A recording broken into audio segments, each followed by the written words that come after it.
What is up, and welcome back to my YouTube channel. My name is Sasha Hayes, and today we will be talking about the protests that are happening in India. Now, unless you are living under a rock, or perhaps you don't consume the news, you would be aware that there have been protests erupting all over India, which has the largest Gen Z population in the world.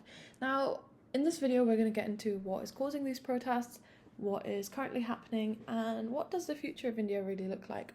First of all, what's causing these protests?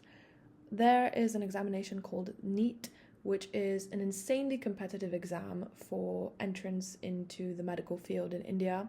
And if you don't know about the Indian cultural context, well, the Indian cultural context is that there's a huge emphasis on achievement and academics, especially if you come from a lower to middle class family where you don't have any other option at getting a better life, but of course studying. So what happens when these exams get leaked and 20 students take their lives? There is nationwide outrage, of course, because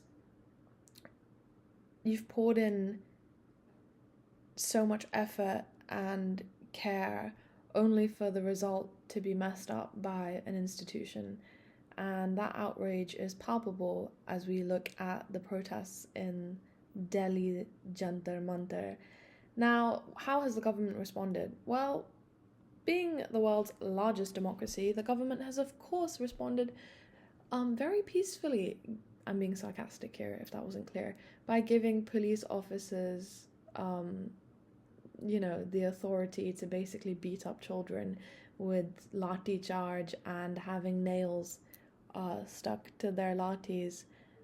And amidst all of this that's going on, there's been a hunger strike taken on by Shri Sonam Wangchuk, who is a scientist and activist who's on a hunger strike fighting alongside the children.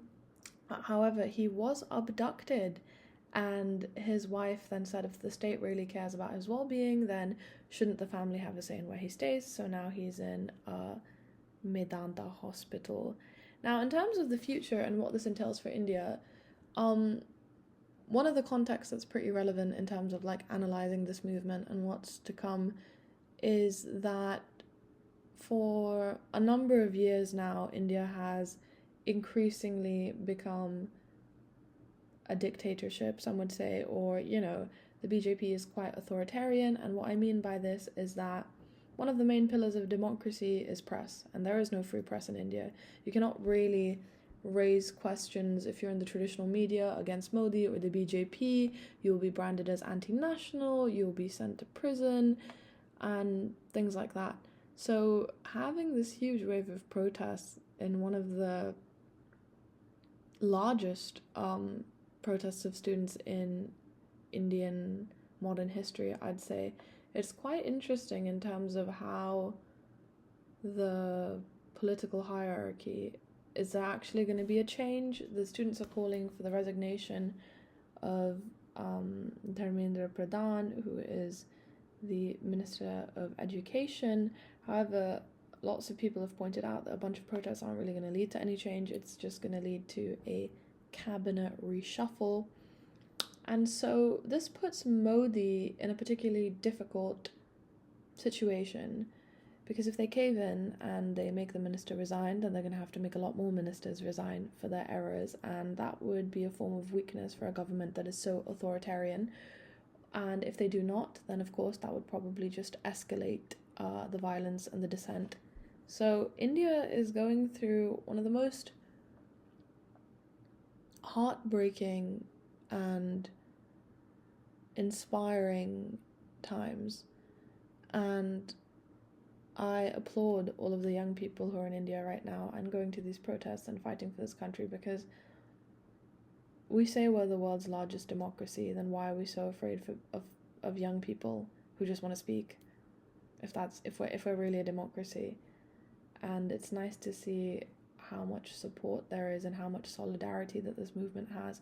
People are coming in, funding, they're bringing in water, they're bringing in masks, they're bringing in different forms of aid on the grassroots level. There have been solidarity movements in New York. I'm going to a protest in London. So it's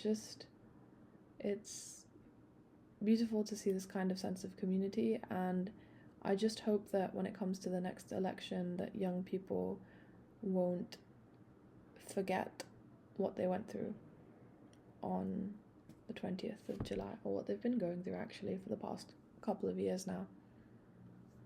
If you like this video and you want more videos